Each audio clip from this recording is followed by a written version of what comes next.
কবে কোথায় তোমায় ডেকে বলবো যে মনের কথা, সে আশাতে দিন গুনেছি, সয়েছি ব্যথা।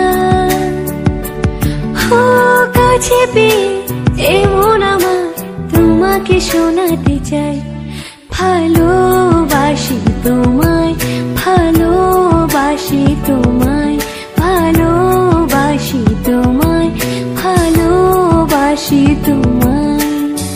যে কথাটি মনে রেখেছি গোপনে, আজ মন শোনাতে চাই, ভালোবাসি তোমায়।